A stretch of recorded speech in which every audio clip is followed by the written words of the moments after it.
Ya Arhamar Rahimin, irhamna.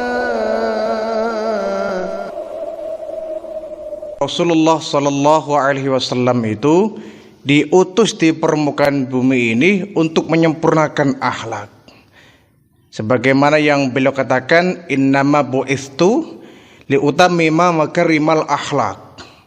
Bahwa kata Nabi, saya diutus di permukaan bumi ini adalah untuk menyempurnakan akhlak. Wa ma arsalnaka illa rahmatan lil alamin. Kata Allah, tidaklah aku utus engkau wahai Muhammad kecuali sebagai rahmat bagi lingkungan. Jadi kehadiran baginda Rasulullah Sallallahu Alaihi Wasallam ini sebagai penyempurna dari semua ajaran Nabi terdahulu. Ajaran-ajaran Nabi-Nabi terdahulu bukan berarti belum sempurna, tetapi mereka memang perlu penyempurnaan dari Nabi yang terakhir ini.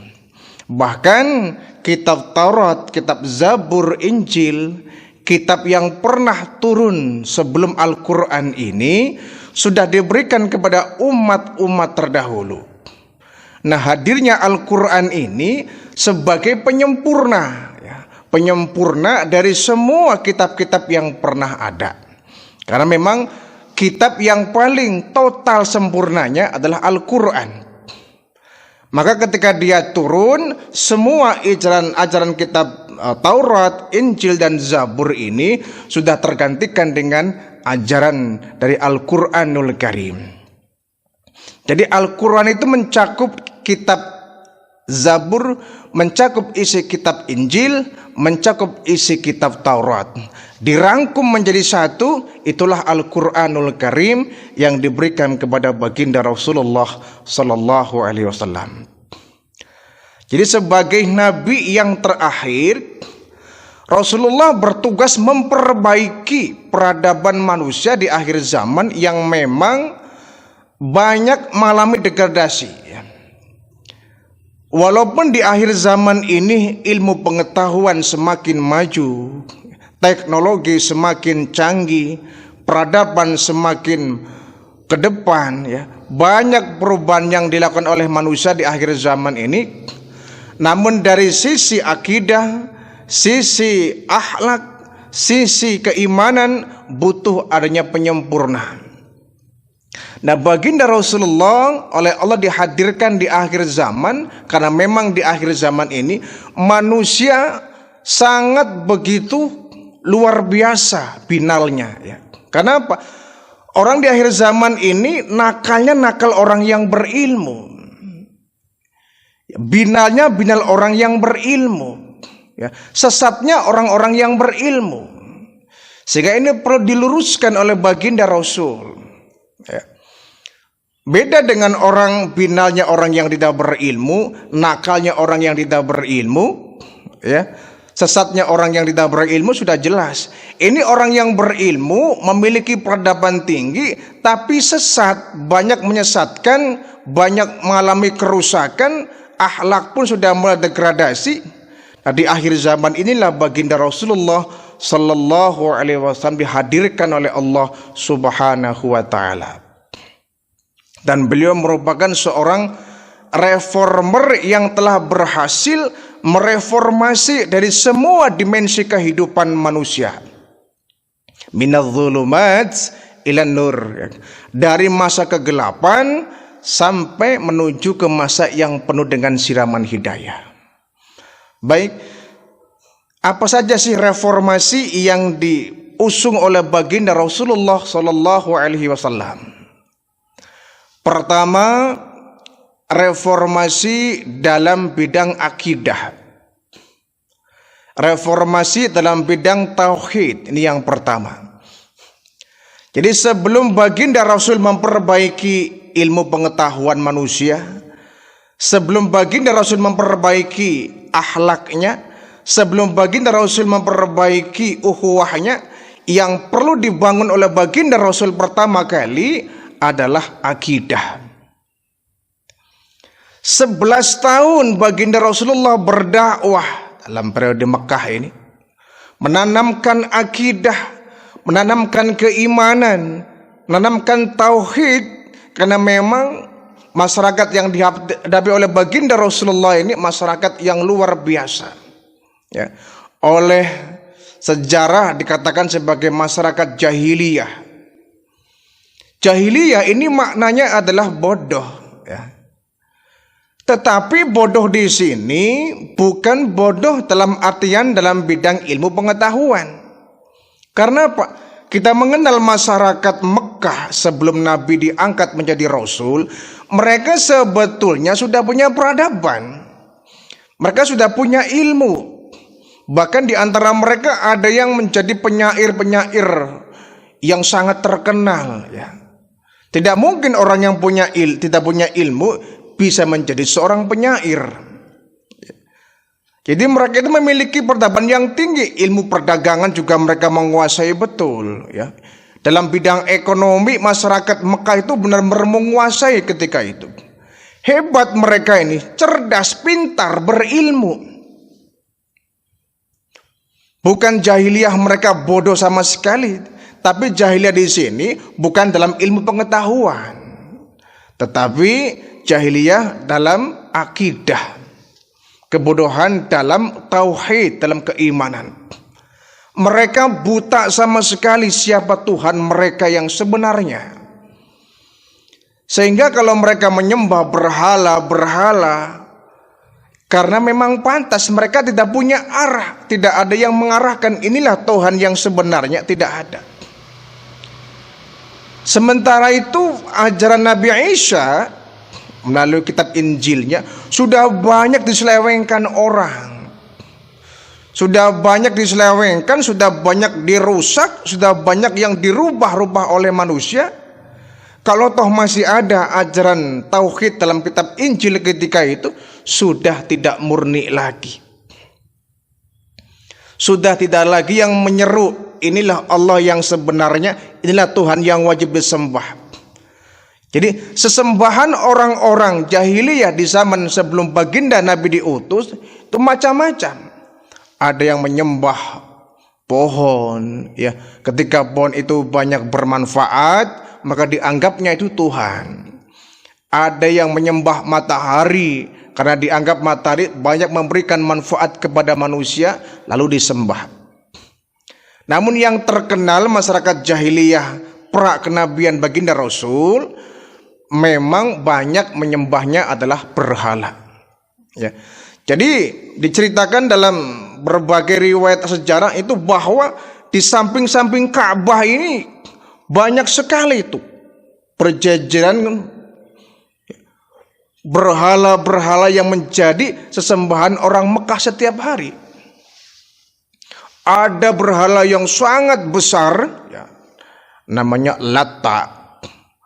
Ada berhala yang paling kecil yang punya orang miskin, namanya Hubal.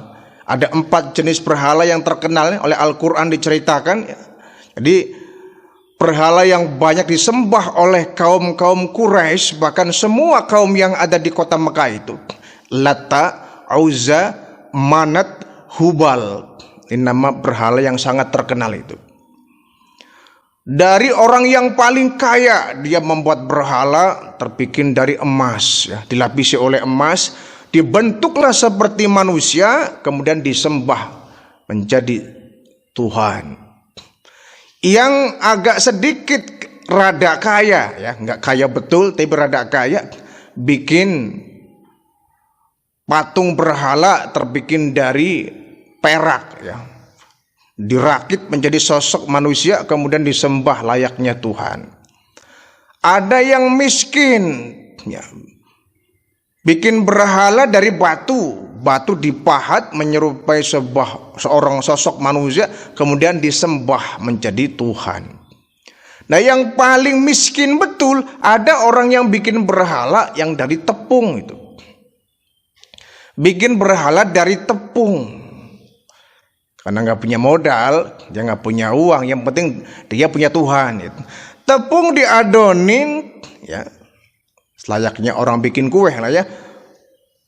tepung diadonin menjadi sebuah tepung yang sudah mengeras, kemudian dibentuklah tepung ini menjadi sosok seperti manusia ya, dikasih hidung, kasih telinga, kasih mata, kasih kaki, kasih tangan, diberdirikan lalu disembah. Habis disembah perutnya lapar, akhirnya Pak dia lihat Tuhannya, wahai Tuhan, Tuhan kan sudah saya sembah ya, sekarang saya pengen makan Tuhan, perut saya lapar, bolehkah Tuhan saya makan? Kalau bilang kalau boleh ya diam saja, kalau nggak boleh bicara nggak boleh ya. Dia lihat Tuhannya diam saja ya. Akhirnya dia habis disembah itu Tuhan dimakan perlahan, rame-rame itu. Dimakan telinganya, diambil hidungnya, diambil matanya, diambil tangannya. Lama-lama habis. Satu badan utuh si berhala itu habis dimakan, wong terbikin dari tepung kan enak kayak kue. Ini jahiliyahnya orang zaman dahulu itu. Sampai Tuhan pun dimakan. Luar biasa tuh orang kufar jahiliyah ini. Sampai Tuhan pun dimakan. Sehingga ada satu riwayat bahwa Umar bin Khattab ini setelah beliau masuk Islam ya, beliau kalau sholat itu ketika salam, beliau nengok ke sebelah kanan, beliau tersenyum, beliau nengok ke sebelah kiri, menangis berurai air mata. Ada orang yang penasaran lalu tanya kepada Umar bin Khattab, wahai Umar, Anda ini kok aneh ya? Kenapa ketika salam kau tengok kanan tersenyum, kau tengok kiri menangis berurai air mata? Umar kemudian menjawab, nah kalau saya nengok kanan saya tersenyum, tahu nggak kenapa kalian? Saya teringat dulu sebelum saya masuk Islam ya, ketika saya terikat dengan budaya jahiliyah, saya pernah membuat Tuhan dari tepung terigu yang kemudian saya sembah. Habis saya sembah saya makan itu patung. Hebat saya waktu itu, sampai Tuhan pun saya lalap, kata Umar. Saya kalau ingat itu lucu, saya tersenyum. Ya Allah, betapa jahiliyahnya saya dulu. Sehingga kalau tengok kanan, Umar ini tersenyum. Kalau tengok kiri, beliau berurai air mata. Kenapa itu Umar? Nah, kalau ini kejadian yang sangat saya sesalkan ya.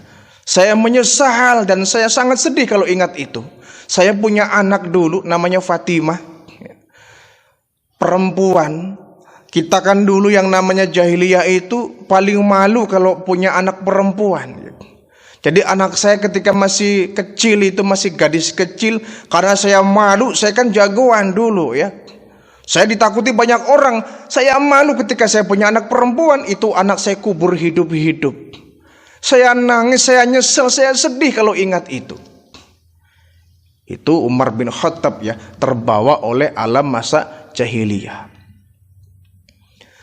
Jadi patung-patung berhala yang dulu berjejer di samping-samping Ka'bah, yang tiap hari oleh kaum semua kabilah yang ada di Mekah, mereka berbondong-bondong di depan Ka'bah, bukan untuk sholat, karena waktu itu belum ada syariat sholat. Mereka beramai-ramai menyembah berhala. Sehingga Rasulullah walaupun ketika itu beliau belum menjadi seorang nabi, tapi jiwa kenabian sudah muncul dalam pribadi baginda Rasul. Melihat pemandangan yang setiap hari dilihat, orang berbondong-bondong menyembah berhala, menyembah Lata, Uzza, Manat, Hubal, Nabi itu sedih. Nabi ingin sekali menyampaikan kepada mereka bahwa itu benda mati, yang itu menjadi penyembahan orang-orang terdahulu di zaman nabi-nabi terdahulu. Yang kalau di masa Rasulullah kemudian terjadi penyembahan kepada patung, artinya tidak ada perkembangan zaman ya. Sesatnya orang dahulu terjadi kembali dalam kehidupan umat baginda Rasulullah Sallallahu Alaihi Wasallam. Maka ketika beliau kemudian mendapatkan wahyu yang pertama, yaitu Al-Alaq ayat 1 sampai ayat 5, resmi baginda Nabi menjadi seorang nabi dan rasul. Dakwah yang paling pertama beliau lakukan adalah reformasi dalam bidang akidah. Diperbaiki akidahnya, diluruskan keyakinannya, dihilangkan bahwa yang namanya berhala itu adalah benda mati yang tidak bisa memberikan manfaat. Dan bukan tanpa resiko Nabi berdakwah ini. Kenapa? Karena keyakinan ini sudah berarat dan berakar itu. Berkarat dan berakar, susah untuk diotak-atik, susah untuk diajak bicara. Maka Nabi itu dakwahnya pelan-pelan ya, dari rumah ke rumah, dari orang ke orang ya, door to door istilah kita ya, dari pintu ke pintu berdakwah. Nabi nggak langsung terang-terangan. Sebab Nabi juga sudah memprediksi, andaikan aku dakwah terang-terangan, pasti bukan mereka menerima, saya yang bonyok, kan begitu. Jahiliyah itu orangnya keras-keras di masa itu. Ya zaman sekarang juga orang Arab terkenal keras ya. Terkenal keras karena memang maklum orang Arab itu berada di iklim yang sangat buas, iklim yang sangat panas, sehingga ini mempengaruhi karakter manusia. Ya. Jadi iklim keadaan suatu tempat itu sangat mempengaruhi karakter dari seorang manusia. Nah biasanya orang kalau tinggal di pinggir laut itu ya, yang hidupnya di daratan pinggir laut, pesisir laut, itu biasanya karakternya cenderung rada keras. Ya. Kalau bicara dengan nada seperti orang marah, keras itu. Kenapa? Tiap hari menghadapi laut, ya, angin laut itu kan kencang. Tiap hari langit itu berhembus, sehingga orang kalau ngomong, kalau nggak keras nggak bisa nyampe itu. Cenderung orang yang tinggal di pesisir laut itu karakternya itu agak keras. Ya. Berbeda dengan orang yang tinggal di pegunungan, kan di situ damai, adem, nyaman. Orang biasanya karakternya agak lembut itu. Ya, ya walaupun tidak 100% benar juga ya. Ada juga orang yang tinggal di pegunungan karakternya keras ya ada. Ini kembali kepada karakter ya. Ada orang yang tinggal di pesisir pantai sikapnya lembut, santun ya banyak gitu ya. Tidak semua. Tapi memang umumnya ya. Jadi yang namanya keadaan alam ini ya, iklim yang ada di suatu negara, suatu tempat itu biasanya mempengaruhi karakter dari orangnya. Indonesia ya, ini negara katulistiwa, tempatnya adem ya, dingin tidak, panas juga tidak, sehingga orangnya itu cenderung santun-santun, ramah-ramah gitu. Orang Arab tinggal di gurun pasir yang tandus, gersang dan panas, sehingga mereka tipikalnya agak keras ya. Sehingga panas kalau di zaman baginda Nabi sering terjadi peperangan antar kabilah ya, perang antar suku.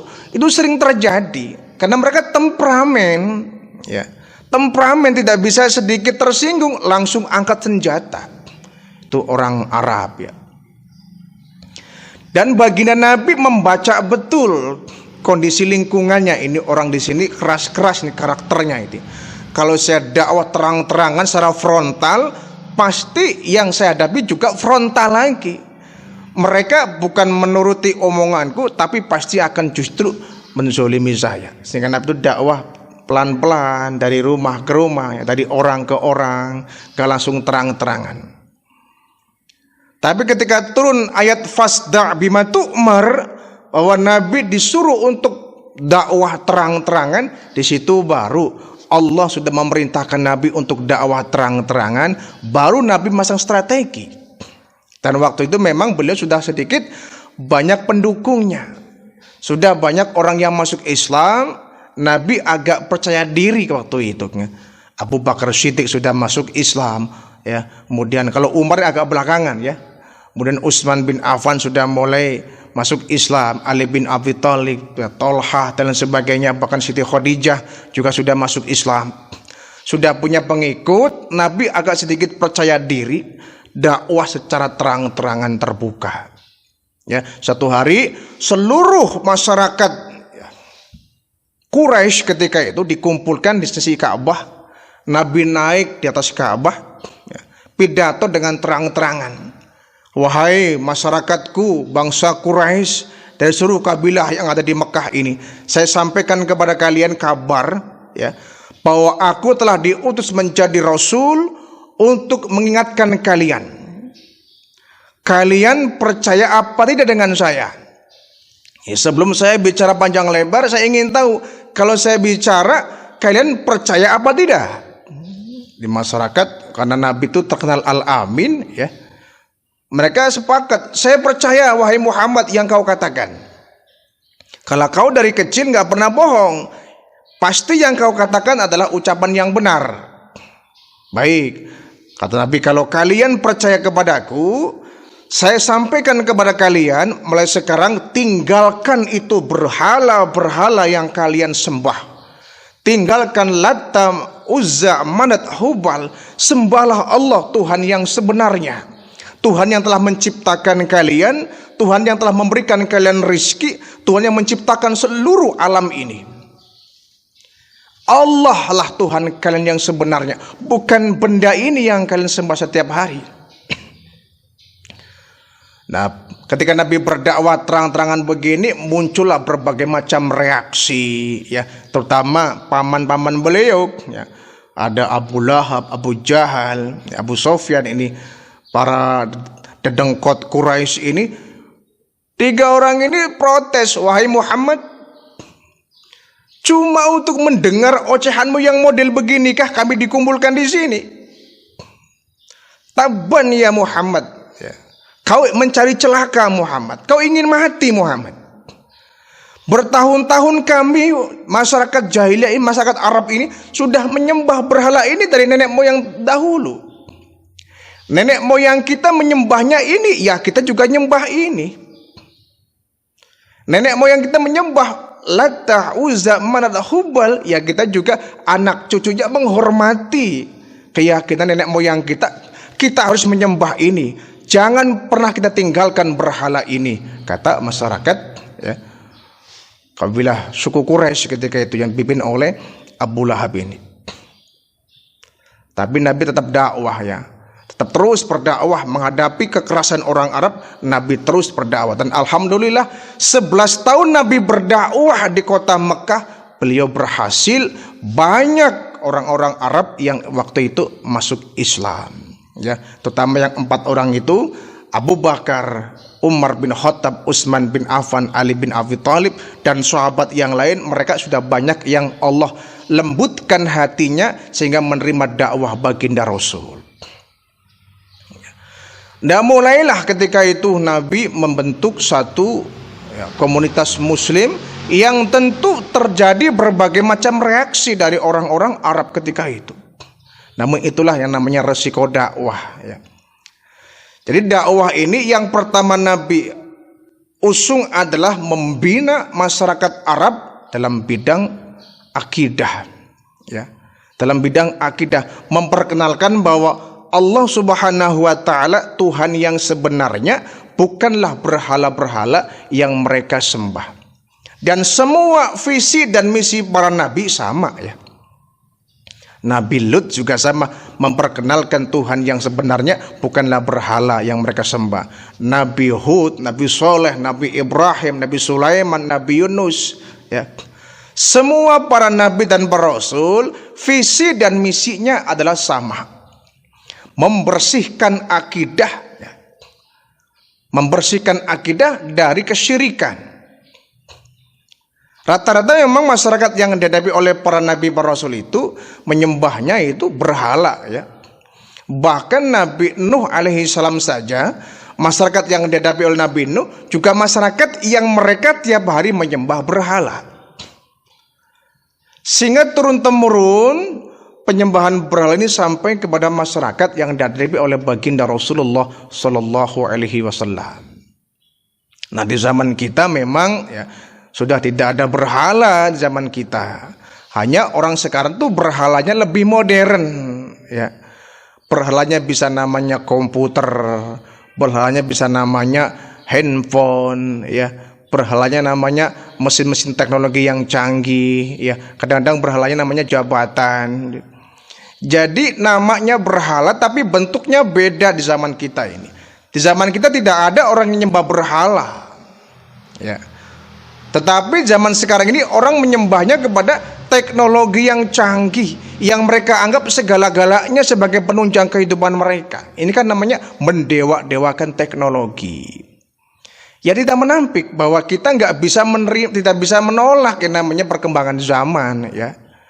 Teknologi semakin canggih, kita harus bisa mengikuti kondisi yang ada setiap waktu, ya. Teknologi ini banyak memberikan keringanan-keringanan, memudahkan kita dalam melaksanakan kehidupan sehari-hari. Tapi janganlah teknologi ini kemudian kita dewa-dewakan sampai kita melupakan Allah Subhanahu wa taala.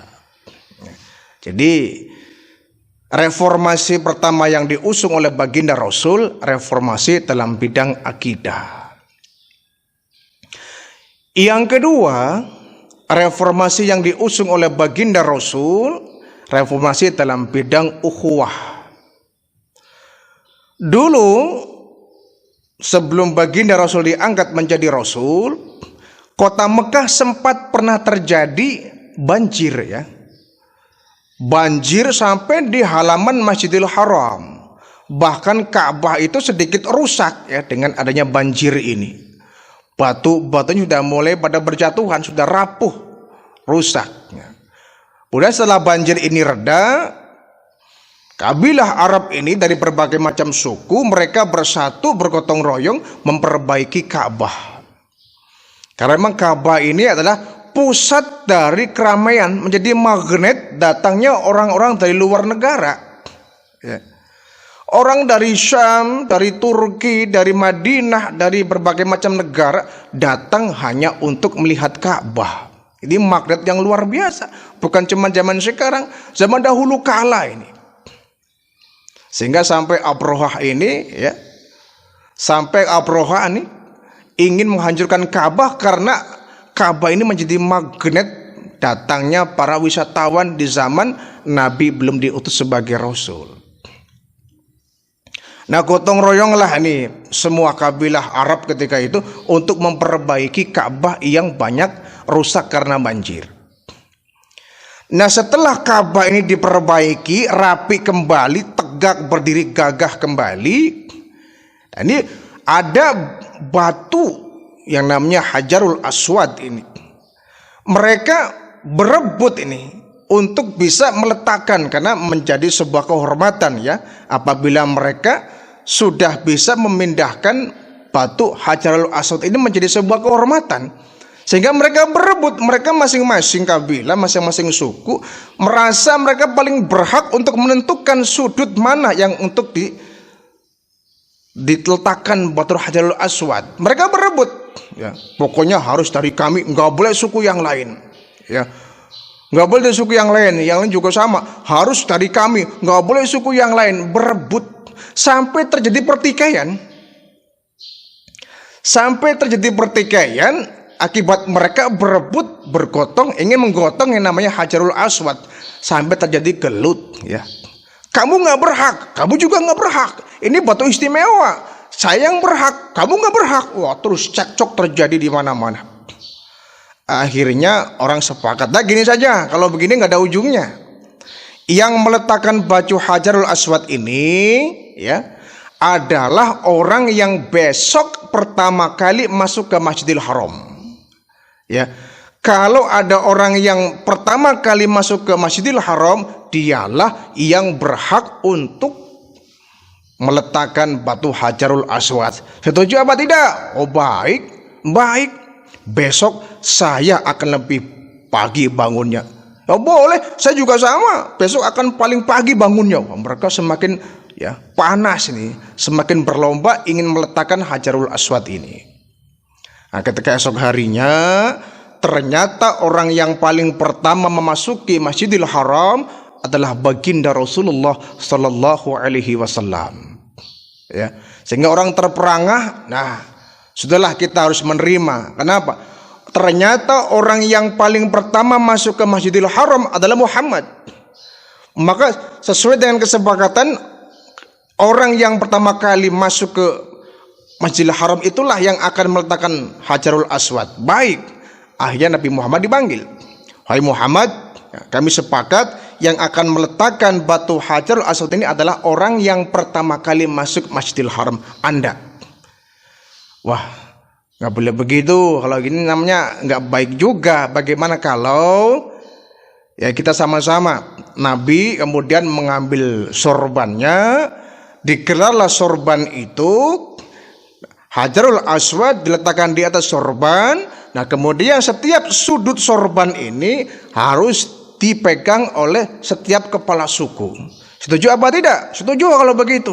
Nah akhirnya setiap suku silakan maju ke depan, ketuanya ya, untuk perwakilan. Di setiap suku, setiap perwakilan itu maju ke depan untuk menggotong rame-rame Hajarul Aswad menggunakan sorban baginda Rasul. Kemudian tidak ada lagi yang namanya pertikaian dan peperangan. Inilah baginda Rasul menyatukan masyarakat yang ketika itu bertikai. Ya. Artinya apa? Nabi mempunyai visi bagaimana menyatukan masyarakat Arab yang ketika itu suka sekali namanya pertikaian. Bahkan kita tahu Nabi hijrah dari Mekah ke Madinah, beliau menyatukan dua kelompok manusia, yakni Ansor dengan kaum Muhajirin. Ini merupakan visi baginda Nabi bagaimana menegakkan ukhuwah, persatuan suatu umat. Orang yang datang bersama baginda Nabi dari kota Mekah disebutnya dengan Muhajirin, orang-orang yang hijrah. Adapun orang Madinah yang menerima kedatangan kaum Muhajirin disebutnya adalah Ansor, penolong. Dan Nabi menyatukan kaum Muhajirin dengan kaum Ansor, disatukan oleh baginda Nabi menjadi satu persaudaraan Muslim yang begitu kuat dan erat. Padahal kita tahu orang Madinah itu karakternya agak keras, ya. Mekah ya, orang Mekah agak keras karakternya, adapun orang Madinah agak lembut. Tapi Nabi menyatukan dua karakter yang beda ini menjadi satu persatuan umat Islam yang kuat. Ya. Sehingga ketika itu tidak lagi ada yang namanya Ansor, tidak ada lagi yang namanya Muhajirin, sudah menjadi satu, diikat dengan tali ukhuwah, namanya adalah umat Muslim, umat Islam. Orang yang datang dari Mekah disambut ramah oleh orang-orang Madinah. Selamat datang wahai saudaraku dari Madinah, selamat datang di kampung kami, ya. Selamat atas kalian akan menjadi warga kami. Silakan masuk ke kampung kami. Saya punya rumah dua. Silakan kau pakai satu, saya satu. Ada lagi yang datang, selamat saudaraku, selamat datang. Aku punya kambing 6. Silakan kau 3 ekor, saya 3 ekor. Ya. Masing-masing mencari saudara. Ya. Wahai saudaraku, aku punya istri 2. Ya. Kau boleh pakai satu, saya pun satu boleh. Saling mencari saudara itu, sehingga erat begitu kuat ya, persaudaraan antara kaum Ansor dan Muhajirin yang disatukan oleh baginda Rasulullah Sallallahu Alaihi Wasallam. Sehingga kita umat Islam di zaman sekarang ini ya, tidak lagi ada kesuku-sukuan. Islam tidak mengenal suku. Islam tidak mengenal ras. Maka siapapun orangnya, apapun warna kulitnya, bahasa apapun yang dia pakai, dari suku manapun dia dilahirkan, kalau akidahnya sama, Tuhannya sama Allah, nabinya Nabi Muhammad, mereka adalah saudara kita. Biarpun kita tinggal di berbagai negara yang berbeda, kalau akidahnya sama, maka kita adalah saudara.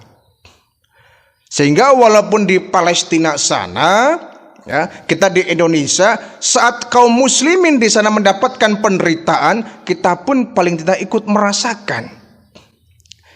Tidak kemudian kita enak-enakan di sini, sementara saudara kita di Palestina sedang berjuang, sengsara mereka di sana menghadapi zalimnya kaum Israel. Paling tidak, kalau kita tidak mampu memberikan materi, kalau kita nggak mampu ikut berjuang di sana, paling tidak kita ikut mendoakan agar mereka diberikan pertolongan oleh Allah Subhanahu wa taala sehingga bisa merdeka dari cengkeraman keganasan kaum Israel. Jadi kita semua diikat oleh Islam menjadi satu umat yang diikat dengan tali ukhuwah Islamiyah. Wa'tasimu bihablillahi jami'an wa la tafarraqu, kata Allah. Wahai manusia, umat Islam, bersatulah kalian, ya, berpegang teguhlah erat tali Allah ini, yakni Islam ini, jangan berpecah belah. Jangan berpecah belah. Runtuhnya umat Islam ini karena persatuan tidak bisa dijaga. Jayanya umat Islam ini pun bisa didukung dengan persatuan kesatuan dari umat Islam ini.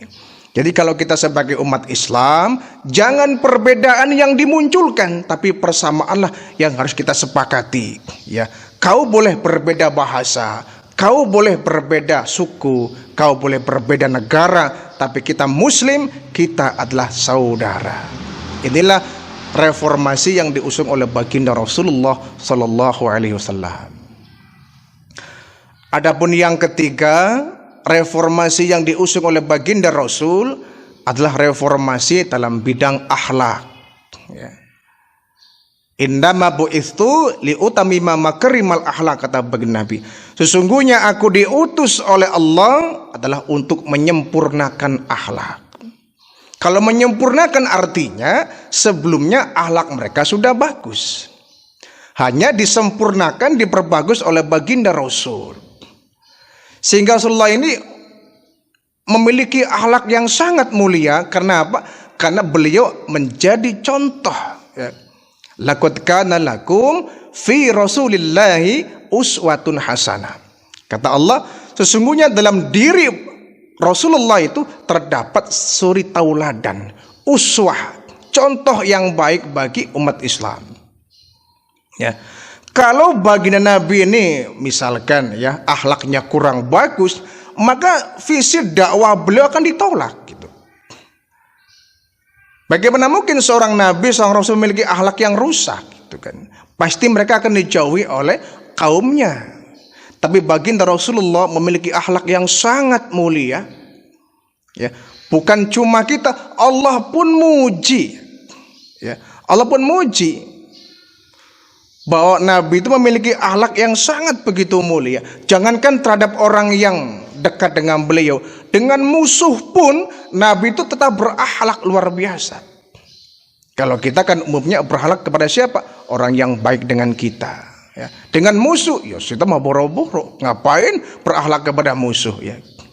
Kalau kita bersedekah kepada orang yang pernah memberi kepada kita, kalau orangnya bakhil kepada kita, ngapain kita memberi? Itu kita. Tapi baginda Rasulullah Sallallahu Alaihi Wasallam ini, beliau berakhlak tidak memandang siapa orangnya. Ya. Yang beliau hadapi, itulah yang Nabi hadapi dengan akhlakul karimah.